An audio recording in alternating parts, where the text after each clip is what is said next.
Hello ndugu zangu wapendwa. Ukiniuliza nianzie wapi, nitakwambia mimi mwenyewe sielewi nianzie wapi, kwa sababu ni safari ndefu na ni story ya muda mrefu kweli kweli. Ukiniuliza ilikuwa kuaje brother mpaka ukajikuta kwenye hichi kisanga cha mateso ya zaidi ya miaka 10, nitakwambia sijui ilikuwa kwa vipi. Lakini ukiniuliza brother, wewe imekuaje ukafanikiwa kuokoka kwenye hili janga, nitakujibu jibu moja tu: Kristo. Yesu Kristo ndo jibu la mafanikio ya hii safari. So nikirudisha nyuma miaka, nakumbuka sijui the way ambavyo naweza nikakusimulia ama nikakuelezea safari ilipoanzia. Natamani ni kuanzia pale ambapo utambuzi ulianza kuingia kichwani kwangu kwamba pengine hiki ninachodili nacho kinawezekana kikawa ni zaidi ya biolojia, na kama vile mimi ambavyo na categorize kwamba ni kawaida tu. Wakati naanza nilikuwa naona kwamba ni kawaida tu, ngoja nichukue simu, nichukue bando la kawaida tu, niingie mtandaoni, nifanye hiki, nicheki tu mavitu hapa na pale, ama nichukue CD ya mshikaji na nini, ni kawaida tu. Nilikuwa na kawaida kwa sababu watu nikikaa nao, tunakaa tunapiga story, ase umeiona ya namna hii, umeiona ya namna hii, kila mtu anakuja naanza kwake. A friend of mine alikuwa ana kablasha lina CD zimepangana kama hivi nyingi za hayo mambo, na nakumbuka kuna siku hichi nikisanga yeye mwenzangu sasa ni kama nakumbuka, lakini kuna siku tulikuwa tumekaa sembleni, alikuwa umetoka, kumbe mwenzangu alikuwa anatizama, akati anakuja wakubwa wanataka kula vyombo alafu wasikilize mziki rumba taratibu, akaweka CD. The moment naisikia tu ile CD inavyoanza, nikajua hapa tutazalilika mbele za wakubwa. So safari yangu ilianza kwenye kipindi ambacho nakumbuka kabisa nilipita kwenye kipindi ambacho mambo yangu yalikuwa yananinyokea, yani kila ninachoomba kimo. Brother, imagine nimesoma degree yangu ya kwanza nje ya nchi, nimepata degree yangu ya pili nje ya nchi, sasa hivi niko mwisho kabisa degree yangu ya 3 na yenye nje ya nchi mbili tofauti. Degree yangu ya kwanza na ya pili nilifanikiwa kupata pale Taiwan, na ya 3 sasa hivi niko nchi nyingine kabisa. Sasa kipindi hicho chote kila nilichokuwa nikimwomba Mungu alikuwa ananipa, kana kwamba alikuwa ananipitisha kwenye kipindi ambacho yani kwamba mwanangu, huku kwangu kuna baraka nyingi, hauhitaji kuhangaika, acha nikupe kila kitu. Hicho ndio kipindi ambacho mimi nimepita. Kwa nini nakwambia ni kipindi kizuri kwangu mimi? Kilinijengea confidence ya kwamba chochote nitakachomwomba Mungu Baba atakuwa ananipa, kwa sababu huku kwenye maisha ya uteenager mimi nilikuwa msumbufu kidogo, to the point nilikuwa nakaliwa vikao na wanafamilia na wanaokoo kwamba hapa kuna tatizo.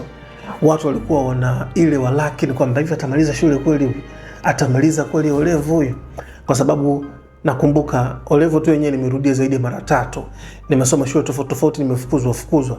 Nimetoka nakumbuka Kiwango sekondari, nikaenda St. Pius nikatoka, nikarudi nikaenda Kizuka nikarudi tena Pius, Jitegemee. Kwa hiyo yani mambo yalikuwa ni mengi kweli na maeneo yalikuwa ni mengi sana, to the point yani kila kitu kilikuwa kiko confused. Kila mtu alikuwa anajiuliza swali, hivi huyu mtoto safari hii ya maisha yake ataimaliza kweli? Kwa hiyo kile kipindi cha miaka hivi karibuni nimekuwa nikienjoy kila ninachomwomba Baba ananipa. Sasa nilikuwa kwenye mfungo wa siku 3. Nilikuwa nimeanza kuingia kwenye mani tena hapo kwenyewe, baada ya kukaa miaka 6 bila ya kukanyaga kanisani. Yani baada ya kukanyaga miaka karibia 6 sijakanyaga kanisani hata siku moja. Baadaye nikaanza kurudi. Nitakuja kusimulia siku nyingine kabisa kwa nini nilikanyaga kipindi cha miaka 6 sikuwahi kwenda kanisani. So kidogo kipindi nimeanza kurudi kwenye imani, nimeanza kurudisha imani yangu kwa Baba, ndo nikawa na enjoy sasa. Ile nikiwa na hiki napata, nikiwa naomba hiki vinakuja, mafanikio yangu na kila kitu vyote na vipata kwa wakati. Wakati namaliza masters nilikuwa na kichwani kwangu napambana kwamba sasa what's the next step. Nakumbuka nilikuwa nimeshoot applications kutoka maeneo tofauti Bahati nzuri Mungu akanisaidia nikapata Australia, hapa ambapo nipo sasa hivi. Na hata kupata kwenyewe ilikuwa na miujiza. Kwa nini nakuambia hivyo? Kwa sababu kipindi cha kwanza wakati nimaliza, kila nilipokuwa na apply mambo yalikuwa yako mengi. Lakini wakati na apply hapa ikichuo ambacho nipo sasa hivi, baada ya kupata kabla ya kupata nakumbuka mwanzoni majibu yalitoka mwezi wa 3, bwana wakatoa taarifa kwamba sasa tunabidi tukuweke kwenye wait list, kwamba hauja qualify kupita kwenye inayofuata. Na hapo mind you nilikuwa nimeshapitiza muda ule, nimepitiliza ule muda wa kufanya application kwa nchi ya Taiwan. Kwamba ikiwa kama ningetaka kupiga PhD, kusoma PhD pale Taiwan, muda wangu wa kuapply ulikuwa umekwisha kupita. Kwa mantiki hiyo ningekaa nisubiri mwaka mzima mpaka mwaka unaofuata ndo nianze kuapply tena upya. Sasa nikaa najiuliza, basi imekwaje kipindi hiki, mbona mambo yanakuwa ngumu? Kwa hivyo hapo sasa nakumbuka nikaanza kurudi kwenye maombi, like Mungu, mbona naona vitu kama viendi? Amenipiga tena waitlist yenyewe, wameniambia kabisa kwamba yani competition ilikuwa ni kubwa sana na mambo yamekuwa ni mengi. So what we can do, tunaweza tukakupa offer ya kukuweka kwenye waitlist ikiwa mtu ata drop ama mtu ataamua kukataa offer ambazo tumewapa, basi tunaweza tukakuconsider. Ile swala liliniumiza kichwa, nikawa nawaza sasa hapa nafanyaje? Mbona hapa mambo ni mengi? Kwa sababu nikakubali. Mungu weka kitu moyoni mwangu kwamba kubali, nikakubali. So kwenye kukubali nimekaa sijui 1 or 2 months, nikapata application, nimekuwa accepted, nikapata na full scholarship. Mambo yakawa ni mazuri kabisa. Kwa kama unavyoona, nimepita kwenye kipindi ambacho naomba na sali na kila kitu napata. Baada ya miaka 6 kuhamia hapa nilipofika, nakumbuka ndo kipindi sasa nimeanza kurudi kanisani na sali, naanza kuwa free, naanza kufundishwa masuala ya spiritual warfare na nini. Kuna siku nimefunga mfungo wa siku 3 nikiwa namuomba Mungu juu ya mambo tofauti kabisa, mambo yangu tu mwenye binafsi. Ajabu ni kwamba kwenye ule mfungo kuna wazo lilinijia kichwani. Yaani kuna wazo lilinijia kichwani ambalo, umeomba vingi, lakini mbona hilo ambalo unapigana nalo husemi, hauombi? Moyoni mwangu nikawa wakati hiyo sauti ambayo inaingia kwenye stream ya mawazo yangu ika point specific kwamba wewe mwenzetu unapambana na addiction ya pornography, mbona hauombi uwe delivered kwenye hilo janga? And I was like, yeah, that's true. Ashamed and convicted. Niko convicted, not ashamed, niko convicted. My Holy Spirit alikuwa anani convict kwamba you have to pray sasa, kuomba uwe freed, kwa sababu tu umeomba vitu vingi sana nimekupa. Do you think ukiniomba hicho ni ku free kwenye hicho kwamba sitakuweka huru? Kwa hilo swali lilikuwa limekaa kichwani. Nakumbuka nilisali sala fupi sana kumwambia kwamba Baba, sijui hata nianzie wapi kwenye kusali, sijui niseme nini, lakini what can I say? Na kuomba niweke huru kwenye hili janga. My prayer ilikuwa ni very simple and very short. Nilikuwa naomba Mungu yani atoe hata zile feelings na emotions ambazo zinapatikana zikiwa attached na hayo mambo. Huwezi amini brother, ndugu yangu, nimepita kipindi cha miezi kadhaa, I feel nothing. Niko energetic, nafanya kazi, I feel totally nothing. Kuna siku moja nilikuwa nakaa kwenye shared apartment. Kuna siku moja niko jikoni napika, mambo ya bachelor tena. Sijaoa. Wakati huo nimeenda napitia through heartbreak, kwa mambo yako ni mengi. Nikawa na korofisha. Kwenye upishi kakaja kadada kamoja. Ka taifa jingine kabisa. Kakaja, and by the way, hiki ninachoshare hapa, I have had full sorts of blessings kutoka kwa mke wangu. So I decided to open up myself ili ujifunze kutoka kwenye safari yangu, lakini pia na I believe Mungu anaweza kawa anaongea na wewe kupitia testimony yangu. So akaingia dada jikoni, niko napika, kichwani kwangu kuna mawazo yakaanza kuingia kwamba msalimie dada. Huyo dada unajua ni rahisi sana. Yaani ukimwambia tu neno moja umemaliza. Huyo dada hapo ukimgusa tu mkono au kutumia hata nguvu, yale mawazo akawa yananijia kichwani. Uweza mimi kabla hata sijamsemesha yeye akaanza kunisemesha. Maongezi, ile siku nikaanguka. Tena siku ile it was In a way kana kwamba ile sauti iliyokuwa inanipigia kelele kichwani ilivyokuwa inaniambia ndicho exactly kilichotokea. Sasa ule usiku nimelala vizuri kabisa, lakini kuna sauti, nafikiri na Holy Spirit alikuwa ananipigia, yani alikuwa ananiconvict kwamba muombe ule dada msamaha, 1, 2, tubu. Nikaamka, nikaomba bwana, mtumia message nikamwambia, hey, I don't know what really happened, lakini naomba nisamehe. Akaniambia, even I have no idea why I have done that. Na sina idea kwa nini mwenye nimefanya hivyo, sijui. Basi kamomba samahani, nikasali pale, nikamomba Roho Mtakatifu, nikawa na amani tu, nikarudi kulala. Kwenye mishale kama saa 6 ndo nimelala sasa.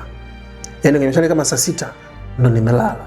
Nakumbuka nimeenda chooni, nimerudi nimelala.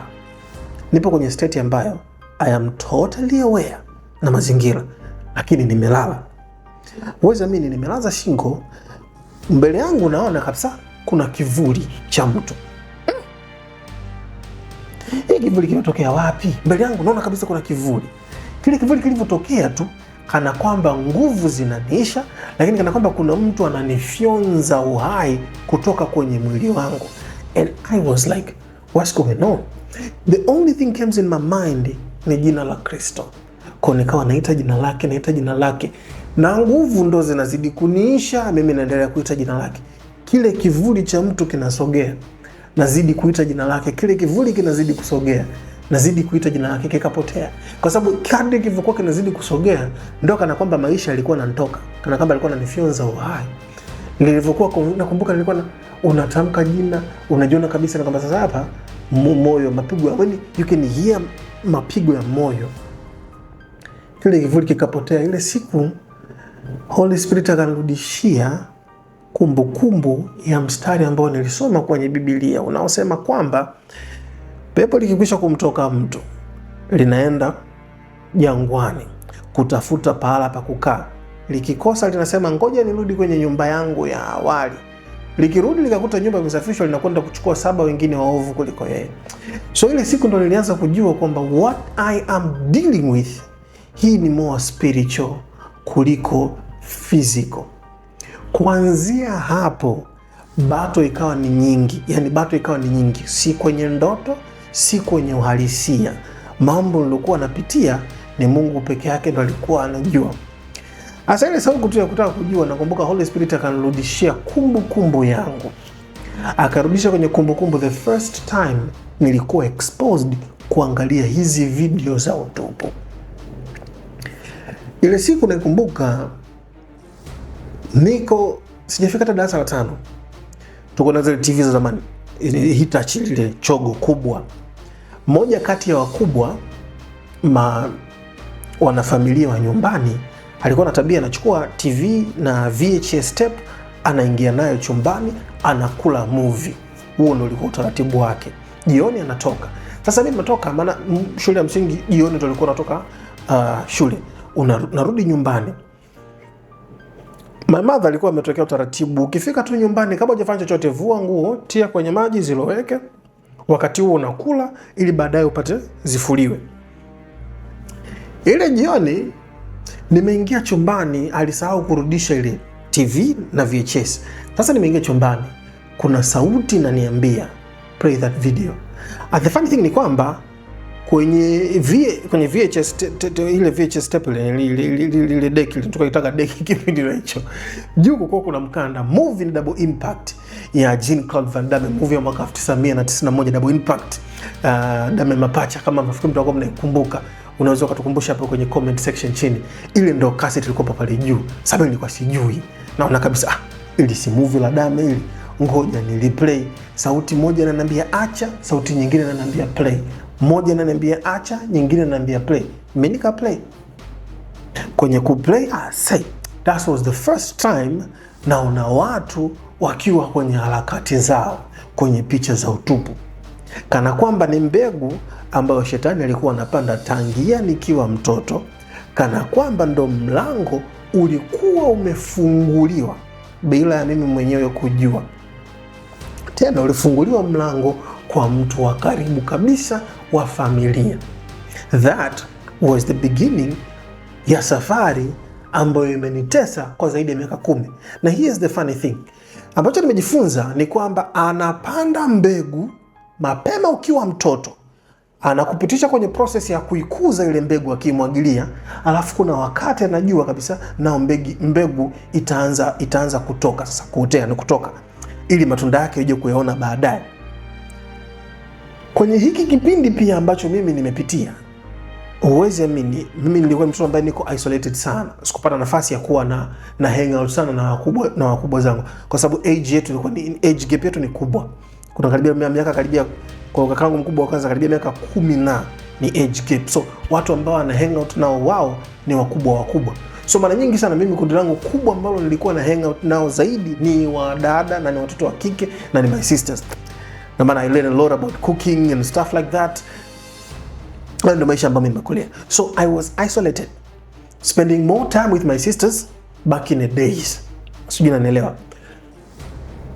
Unajua tunaokaa na dada zako, naona mengi ya kina mama, mengi ya kina dada. Hujui kisaikolojia hiyo kitu inakutengenezea nini kwenye safari ya ukuaji wako. Sasa kutoka huku darasa la 5, nakumbuka harakati hizi za kuwa fully committed kwenye kuangalia video, kuchanganyikiwa na mambo, ilianza nafikiri form 1 mwishoni, form 2. Teenager sasa ndo umeanza kukolea, unaanza kujifunza kutafuta definition of who are you as a man and how to be a man. As hujui sasa ndo unaanza kujifunza, na huku mwishoni ndo unakutana na wadau sasa. Kuna hizi video unacheki hapa, kuna hizi kanda unaweza ukazicheki hapa. Ukikutana kwenye kundi la watu, everything ambacho kinazungumza it's all about sex. Kwenye akili yako kwamba this is only about wanaume is about that one. Katafuta hela, get sex. Katafuta hela, you get sex. So haona mazingira ambayo mtu umekulia. Kwa hiyo ni mbegu ambayo aliipanda adui, ni mlango ambao alifungua muda mrefu kweli. Hakupitisha kwenye maisha ambao anaitilia samadi, anaimwagilia huku ukubwani anaanza nayo. Kwa nini nakwambia hivyo? Kwa sababu katika hayo yote Holy Spirit pia alirudishia kumbukumbu ya the first time unafanya kitendo baada ya kuangalia video. Hakukuwa na mtu yoyote. You can hear, unajikuta tu kana kwamba kuna mtu kasimama pembeni yako anakuelekeza, fanya hiki, fanya vile, fanya hiki, fanya vile, fanya hiki, fanya vile, gusa hapa, fanya hiki, angalia video hii, na mtu hujui unaingilia wapi, unatokea wapi. Hiyo idea ilikuja kichwani. Baadaye sasa unajikuta adui mjanja sana, anakulundika na watu ambao tayari wote mpo amewaunganisha kwenye stream moja, anawaweka kwenye kundi moja, mkijiita kama ni my brothers, ni my friends na nini, lakini wote mko chini ya utawala wake bila nyinyi wenyewe kujua, na mko influenced na pepo la zinaa na pepo la ngono kupitia video za urahibu. Imeenda kwa kipindi, baadaye ilifika level ambayo mtu unajiuliza kabisa, no, there is more to this thing kuliko kawaida. Kwa sababu unataka kuacha, huwezi. Imagine unaenda kanisani, unasimama pale, Mungu nataka kuacha hili tukio, nataka kuacha, I want to quit, nataka kuachana mimi na haya mambo, nianze maisha mapya. Ukitoka tu kanisani, madhabahuni pale, umerudi nyumbani, break ya kwanza upo kwenye mtandao. Unakaa unaweka nadhiri kabisa, baba naacha hii leo, mimi naacha. Kesho na kesho tena, sota kesho na kesho kutwa, unarudi tena uko pale pale. Kuna wakati ambao nafikiri wengi ambao wanapitia hii vita watakuwa wanajua ukweli. Kuna wakati ambao ni kama mwili wako unakupigia kelele like, hey, we have to do it. Kuna point unaanza kufikia even temperature yako tu yenyewe inabadilika, joto linaongezeka, mazingira yako yote yana change to the point ya unaona kwa uko confused.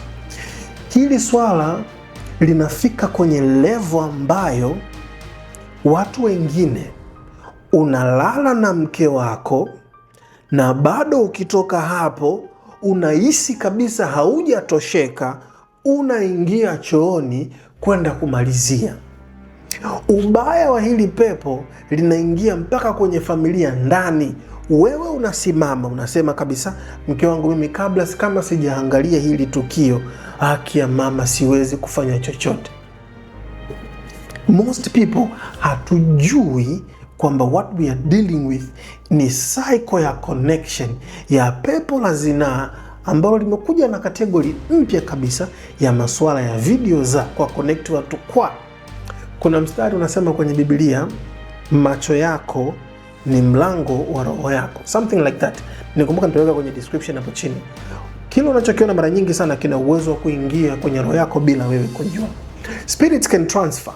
Zinaweza kutransfer kutoka kwenye video, zinaweza kutransfer kupitia kwenye music and sound, na muda mwingine tunapoangalia hizi, wale watu ambao tunawatizama, wengi wao wanakuwa wako tayari chini ya hizo organization. Nitakupa theory moja.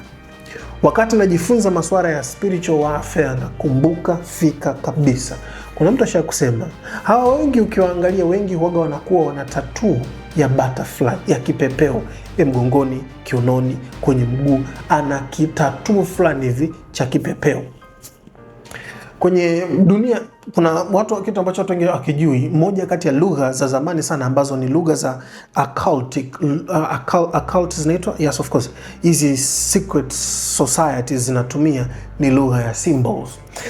Hichi kipepeo mara nyingi sana kina symbolize kwamba huyu yuko ana belong chini ya utawala unaoongozwa ama kushikiliwa na pepo fulani ama organization, hiyo ndio inakuwaga hivyo.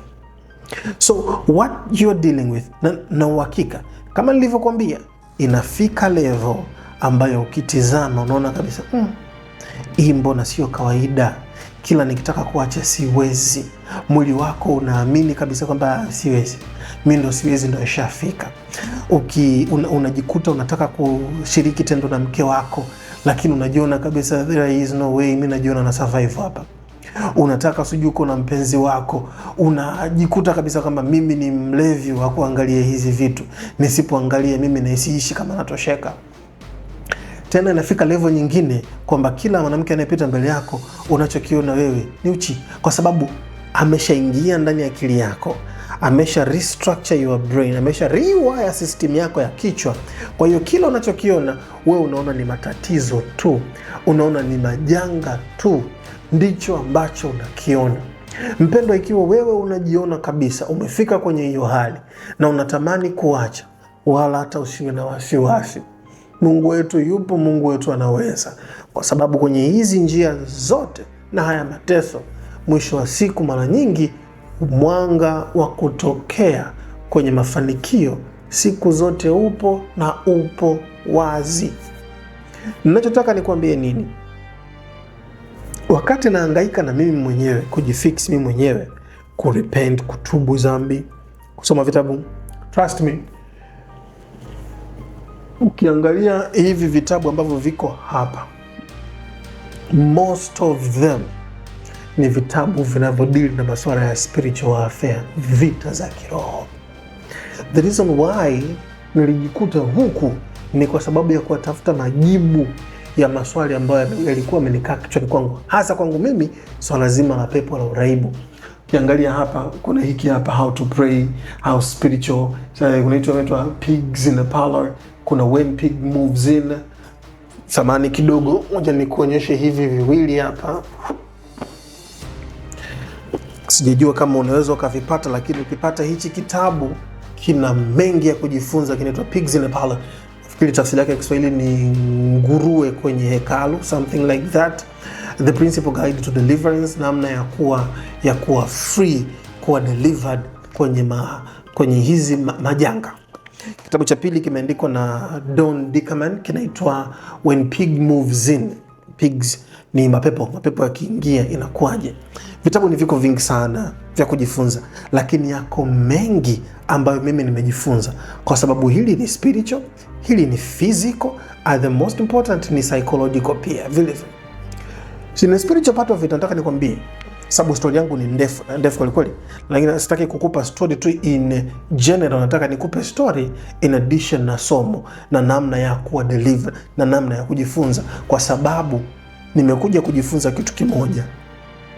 Shetani akiingia ndani ya maisha yako kwa njia yoyote ile, anachokifanya shetani kuhakikisha kwamba amekukamata, amekuweza.